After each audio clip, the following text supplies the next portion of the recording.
The Tale of Mr. Tod by Beatrix Potter. I have made many books about well-behaved people.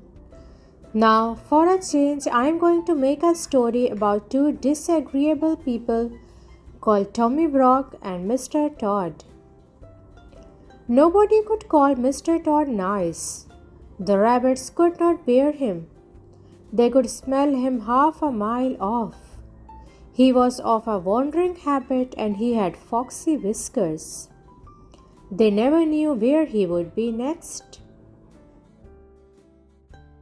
One day he was living in a stick house in the Coppice Grove, causing terror to the family of old Mr. Benjamin Bouncer. The next day he moved into a pollard willow near the lake, frightening the wild ducks and the water rats. In the winter and early spring, he might generally be found in an earth amongst the rocks at the top of Bull Banks, under Oatmeal Crag. He had half a dozen houses, but he was seldom at home. The houses were not always empty when Mr. Todd moved out, because sometimes Tommy Brock moved in without asking leave. Tommy Brock was a short, bristly, fat, waddling person with a grin. He grinned all over his face. He was not nice in his habits. He ate wasp nests and frogs and worms, and he waddled about by moonlight, digging things up. His clothes were very dirty, and as he slept in the daytime, he always went to bed in his boots.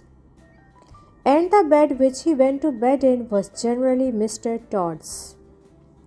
Now Tommy Brock did occasionally eat rabbit pie, but it was only very little young ones occasionally, when other food was really scarce. He was friendly with old Mr. Bouncer. They agreed in disliking the wicked otters and Mr. Todd, and they often talked over that painful subject. Old Mr. Bouncer was stricken in years. He sat in the spring sunshine outside the burrow in a muffler, smoking a pipe of rabbit tobacco. He lived with his son Benjamin Bunny and his daughter-in-law Flopsy, who had a young family. Old Mr. Bouncer was in charge of the family that afternoon, because Benjamin and Flopsy had gone out. The little rabbit babies were just old enough to open their blue eyes and kick. They lay in a fluffy bed of rabbit wool and hay in a shallow burrow, separate from the main rabbit hole. To tell the truth, old Mr. Bouncer had forgotten them. He sat in the sun and conversed cordially with Tommy Brock, who was passing through the wood with a sack and a little spud, which he used for digging, and some mole traps. He complained bitterly about the scarcity of pheasants' eggs and accused Mr. Todd of poaching them. And the otters had cleared off all the frogs while he was asleep in winter. I have not had a good square meal for a fortnight. I am living on pig nuts. I shall have to turn vegetarian and eat my own tail, said Tommy Brock. It was not much of a joke, but it tickled old Mr. Bouncer, because Tommy Brock was so fat and stumpy and grinning. So old Mr. Bouncer laughed and pressed Tommy Brock to come inside, to taste a slice of seed cake and a glass of my daughter Flopsy's cowslip wine. Tommy Brock squeezed himself into the rabbit hole with alacrity. Then old Mr. Bouncer smoked another pipe and gave Tommy Brock a cabbage leaf cigar, which was so very strong that it made Tommy Brock grin more than ever, and the smoke filled the burrow. Old Mr. Bouncer coughed and laughed, and Tommy Brock puffed and grinned. And Mr. Bouncer laughed and coughed and shut his eyes because of the cabbage smoke. When Flopsy and Benjamin came back, old Mr. Bouncer woke up. Tommy Brock and all the young rabbit babies had disappeared. Mr. Bouncer would not confess that he had admitted anybody into the rabbit hole, but the smell of badger was undeniable, and there were round, heavy footmarks in the sand. He was in disgrace. Flopsy wrung her ears and slapped him. Benjamin Bunny set off at once after Tommy Brock. There was not much difficulty in tracking him. He had left his footmark and gone slowly up the winding footpath through the wood. Here he had rooted up the moss and wood sorrel. There he had dug quite a deep hole for dog darnel and had set a mole trap. A little stream crossed the way. Benjamin skipped lightly over dry foot. The badger's heavy steps showed plainly in the mud.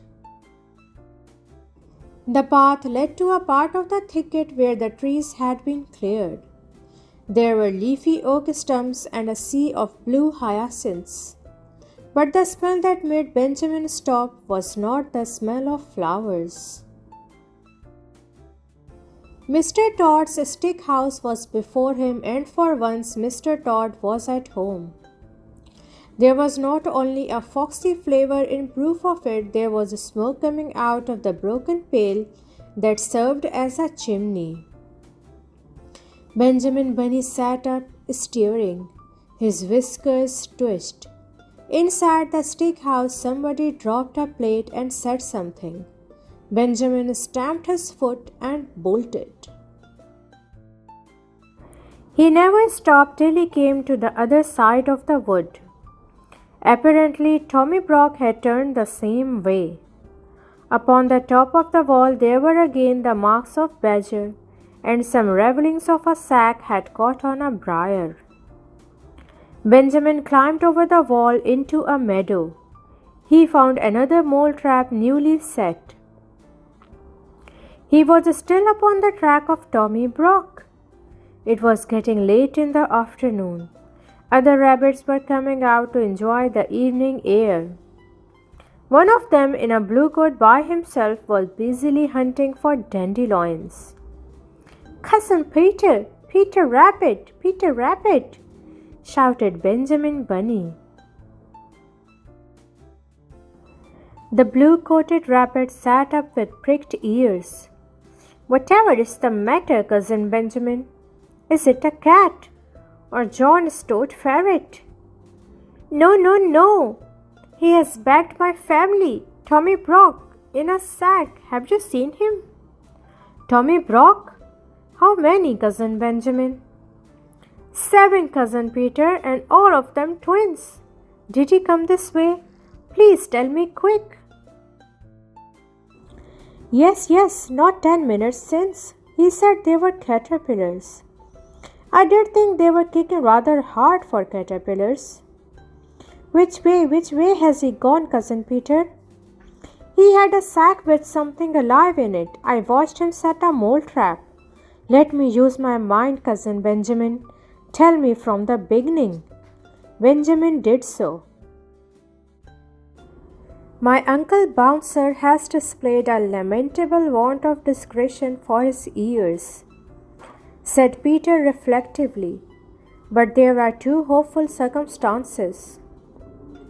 Your family is alive and kicking, and Tommy Brock has had refreshment. He will probably go to sleep and keep them for breakfast." "Which way?"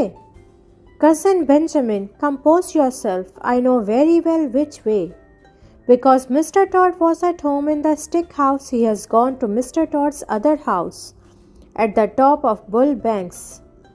I partly know because he offered to leave any message at Sister Cottontail's.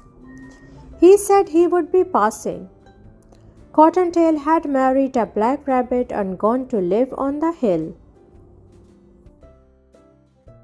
Peter hid his dandelions and accompanied the afflicted parent, who was all of a twitter. They crossed several fields and began to climb the hill. The tracks of Tommy Brock were plainly to be seen. He seemed to have put down the sack every dozen yards to rest. He must be very puffed. We are close behind him by the scent. What a nasty person, said Peter. The sunshine was still warm and slanting on the hill pastures. Halfway up, Cottontail was sitting in her doorway, with 4 or 5 half-grown little rabbits playing about her, one black and the others brown. Cottontail had seen Tommy Brock passing in the distance. Asked whether her husband was at home, she replied that Tommy Brock had rested twice while she watched him. He had nodded and pointed to the sack and seemed doubled up with laughing. "Come away, Peter. He will be cooking them. Come quicker," said Benjamin Bunny. They climbed up and up. He was at home. I saw his black ears peeping out of the hole. They lived too near the rocks to quarrel with their neighbors. Come on, Cousin Benjamin. When they came near the wood at the top of Bull Banks, they went cautiously.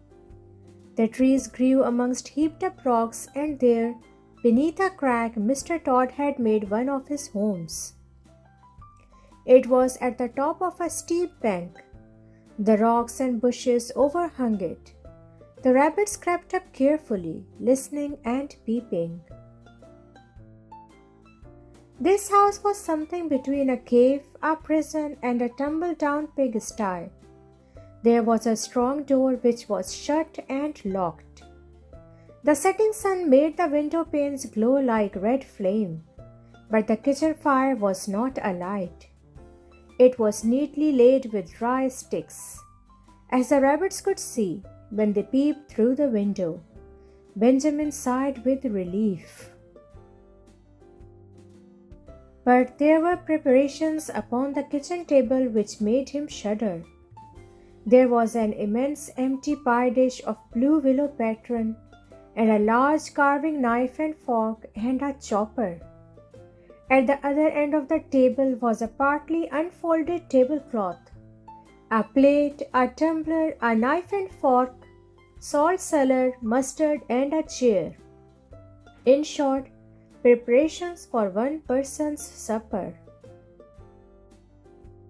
No person was to be seen and no young rabbits. The kitchen was empty and silent. The clock had run down. Peter and Benjamin flattened their noses against the window and stared into the dusk. Then they scrambled round the rocks to the other side of the house. It was damp and smelly, and overgrown with thorns and briars. The rabbits shivered in their shoes. "Oh, my poor rabbit babies! What a dreadful place! I shall never see them again," sighed Benjamin. They crept up to the bedroom window.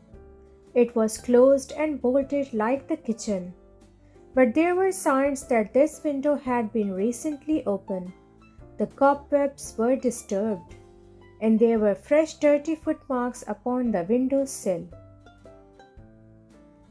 The room inside was so dark that at first they could make out nothing, but they could hear a noise, a slow, deep, regular snoring grunt. And as their eyes became accustomed to the darkness, they perceived that somebody was asleep on Mr. Todd's bed, curled up under the blanket. "He has gone to bed in his boots," whispered Peter. Benjamin, who was all of a twitter, pulled Peter off the window sill. Tommy Brock's snores continued, grunty and regular from Mr. Todd's bed. Nothing could be seen of the young family. The sun had set. An owl began to hoot in the wood. There were many unpleasant things lying about that had much better have been buried. Rabbit bones and skulls and chickens' legs and other horrors. It was a shocking place and very dark. They went back to the front of the house and tried in every way to move the bolt of the kitchen window. They tried to push up a rusty nail between the window sashes, but it was of no use, especially without a light. They sat side by side outside the window, whispering and listening. In half an hour, the moon rose over the wood. It shone full and clear and cold upon the house amongst the rocks, and in at the kitchen window. But alas, no little rabbit babies were to be seen. The moonbeams twinkled on the carving knife and the pie dish, and made a path of brightness across the dirty floor. The light showed a little door in a wall beside the kitchen fireplace, a little iron door belonging to a brick oven, of that old-fashioned sort that used to be heated with faggots of wood. And presently, at the same moment, Peter and Benjamin noticed that whenever they shook the window, the little door opposite shook in answer. The young family were alive, shut up in the oven. Benjamin was so excited that it was a mercy he did not awake Tommy Brock, whose snores continued solemnly in Mr. Todd's bed. But there really was not very much comfort in the discovery. They could not open the window, and although the young family was alive, the little rabbits were quite incapable of letting themselves out. They were not old enough to crawl. After much whispering, Peter and Benjamin decided to dig a tunnel.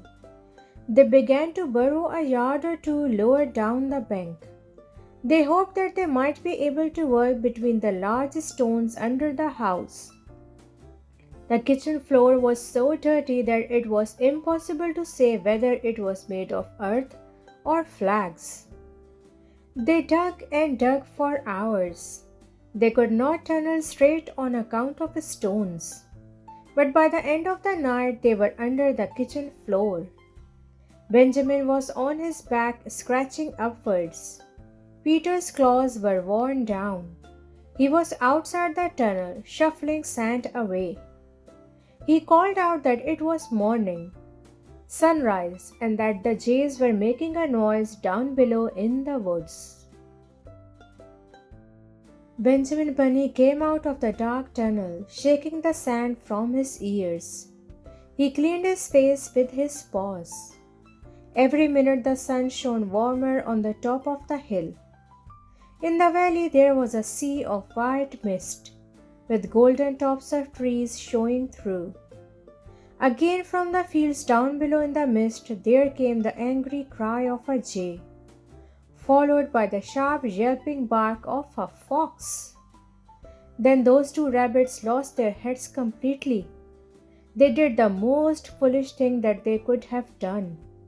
They rushed into their short new tunnel and hid themselves at the top end of it, under Mr. Todd's kitchen floor. Mr. Todd was coming up Bull Banks, and he was in the very worst of tempers. First he had been upset by breaking the plate. It was his own fault, but it was a china plate, the last of the dinner service that had belonged to his grandmother, old Vixen Todd. Then the midges had been very bad, and he had failed to catch a hen pheasant on her nest, and it had contained only 5 eggs, 2 of them adult. Mr. Todd had had an unsatisfactory night. As usual, when out of humor, he determined to move house. First he tried the pollard willow, but it was damp and the otters had left a dead fish near it. Mr. Todd likes nobody's leavings but his own. He made his way up the hill. His temper was not improved by noticing unmistakable marks of badger. No one else grubs up the moss so wantonly as Tommy Brock. Mr. Todd slapped his stick upon the earth and fumed. He guessed where Tommy Brock had gone to. He was further annoyed by the jaybird which followed him persistently. It flew from tree to tree and scolded, warning every rabbit within hearing that either a cat or a fox was coming up the plantation. Once, when it flew screaming over his head, Mr. Tod snapped at it and barked. He approached his house very carefully, with a large rusty key. He sniffed and his whiskers bristled. The house was locked up, but Mr. Tod had his doubts whether it was empty. He turned the rusty key in the lock. The rabbits below could hear it. Mr. Tod opened the door cautiously and went in. The sight that met Mr. Tod's eyes in Mr. Tod's kitchen made Mr. Tod furious. There was Mr. Tod's chair and Mr. Tod's pie dish, and his knife and fork and mustard and salt cellar, and his tablecloth that he had left folded up in the dresser, all set out for supper or breakfast, without doubt for that odious Tommy Brock. There was a smell of fresh earth and dirty badger, which fortunately overpowered all smell of rabbit. But what absorbed Mr. Tod's attention was a noise, a deep, slow, regular snoring, grunting noise, coming from his own bed. He peeped through the hinges of the half-open bedroom door. Then he turned and came out of the house in a hurry.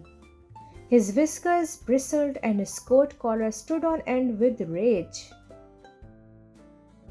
For the next 20 minutes, Mr. Tod kept creeping cautiously into the house and retreating hurriedly out again.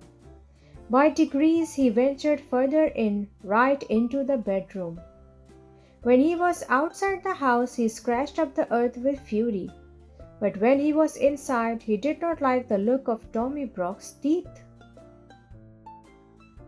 He was lying on his back with his mouth open, grinning from ear to ear. He snored peacefully and regularly, but one eye was not perfectly shut. Mr. Tod came in and out of the bedroom. Twice he brought in his walking stick, and once he brought in the coal scuttle, but he thought better of it and took them away. When he came back after removing the coal scuttle, Tommy Brock was lying a little more sideways, but he seemed even sounder asleep. He was an incurably indolent person. He was not in the least afraid of Mr. Tod.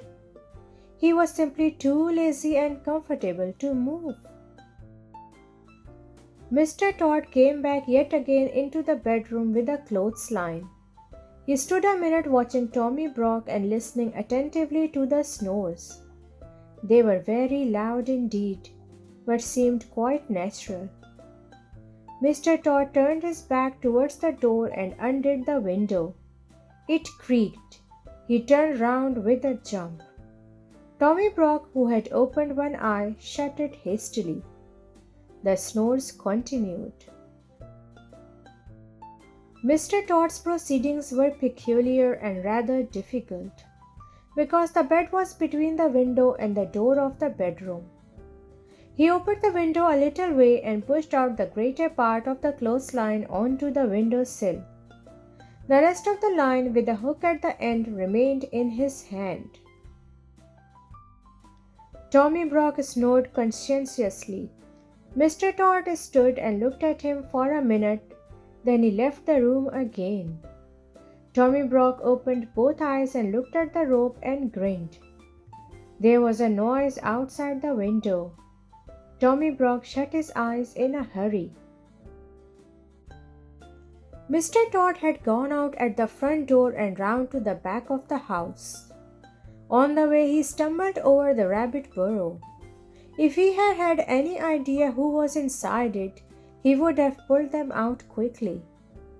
His foot went through the tunnel nearly on top of Peter Rabbit and Benjamin, but fortunately he thought that it was some more of Tommy Brock's work. He took up the coil of line from the sill, listened for a moment, and then tied the rope to a tree. Tommy Brock watched him with one eye through the window. He was puzzled.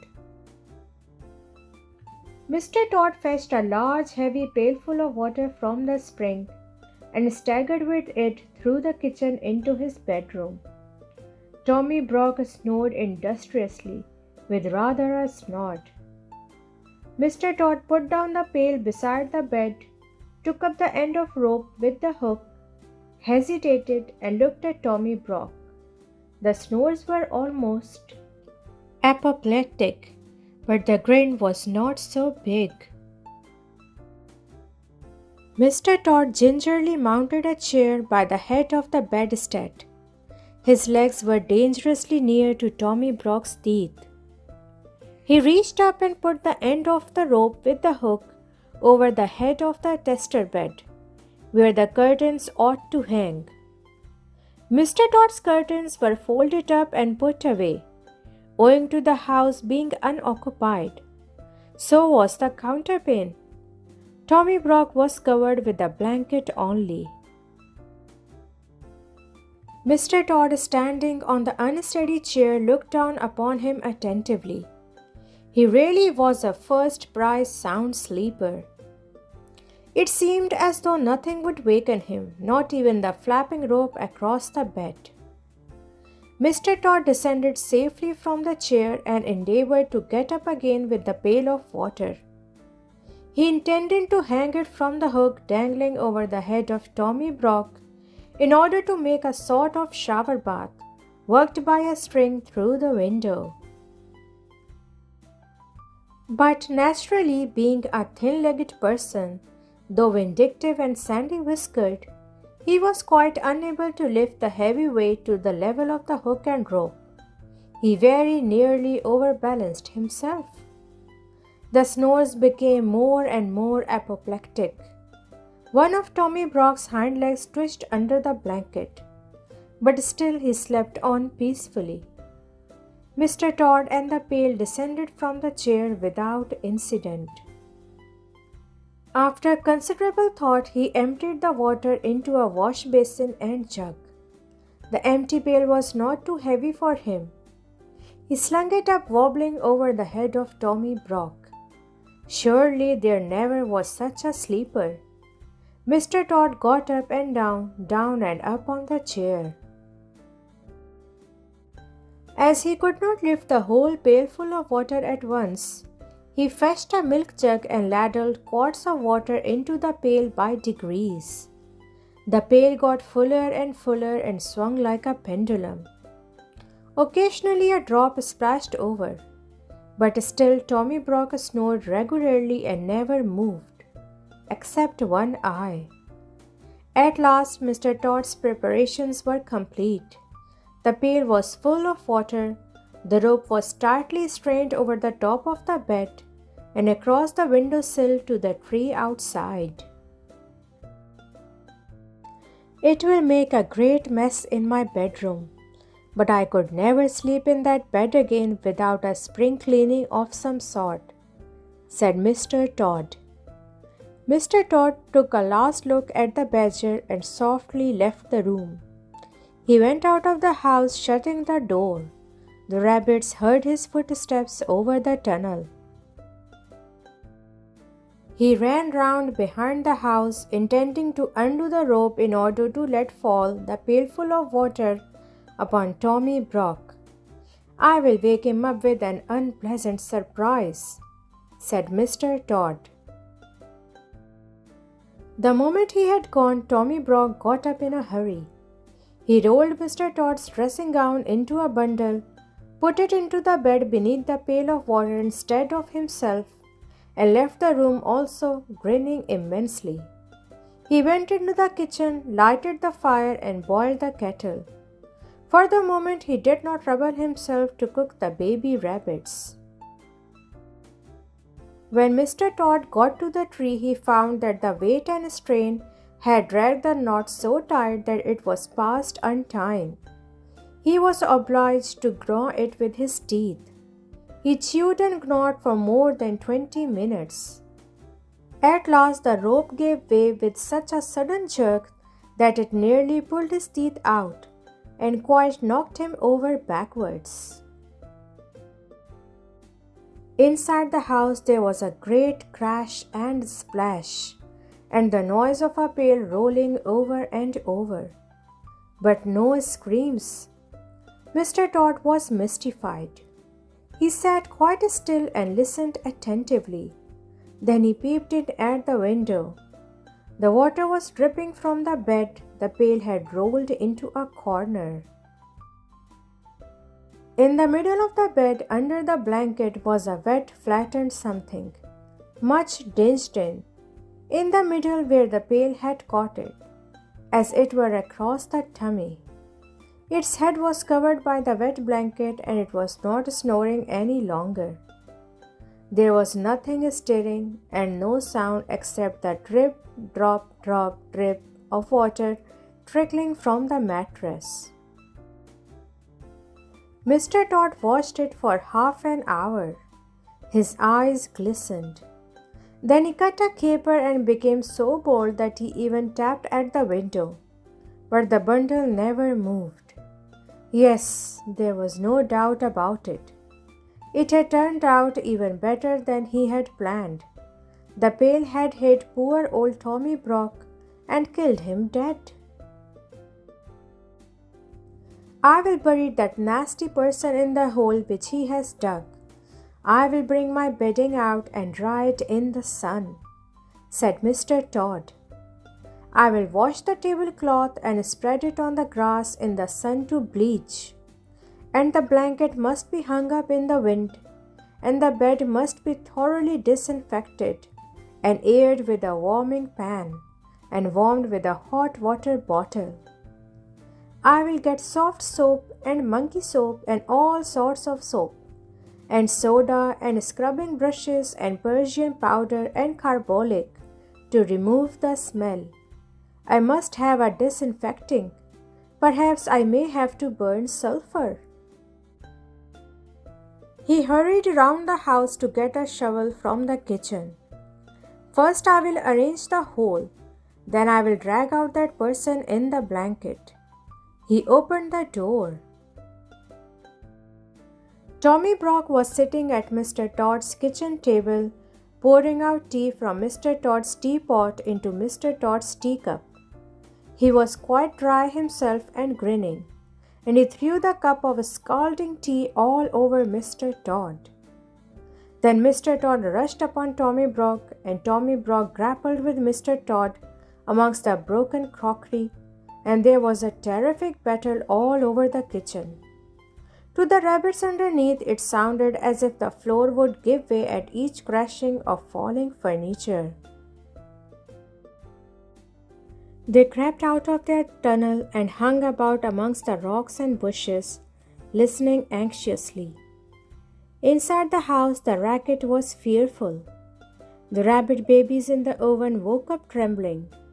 Perhaps it was fortunate that they were shut up inside. Everything was upset except the kitchen table. And everything was broken except the mantelpiece and the kitchen fender. The crockery was smashed to atoms. The chairs were broken and the window, and the clock fell with a crash, and there were handfuls of Mr. Todd's sandy whiskers. The vases fell off the mantelpiece, the canisters fell off the shelf, the kettle fell off the hob. Tommy Brock put his foot in a jar of raspberry jam,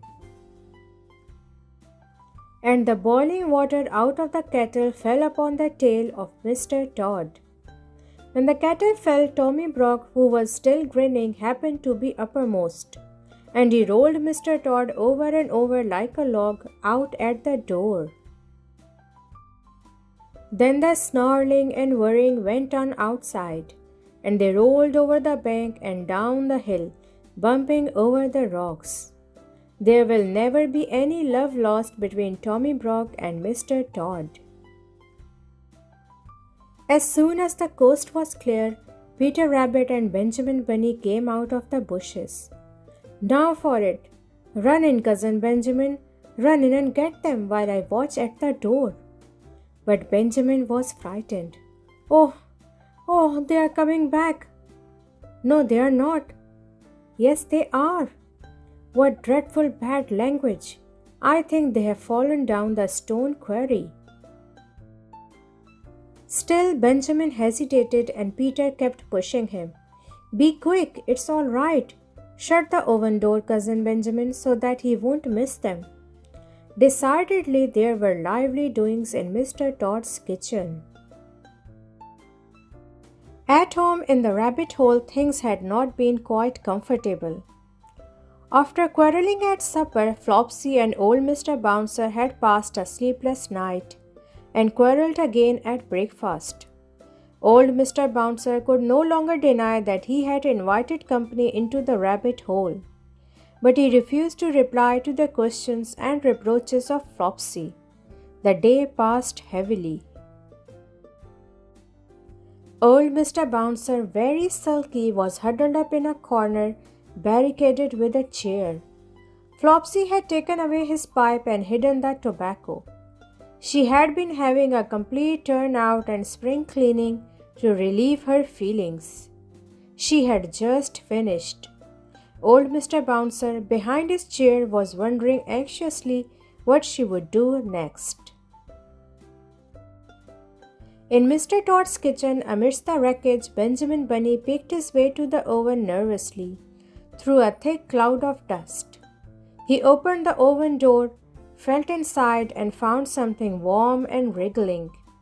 He lifted it out carefully and rejoined Peter Rabbit. I have got them.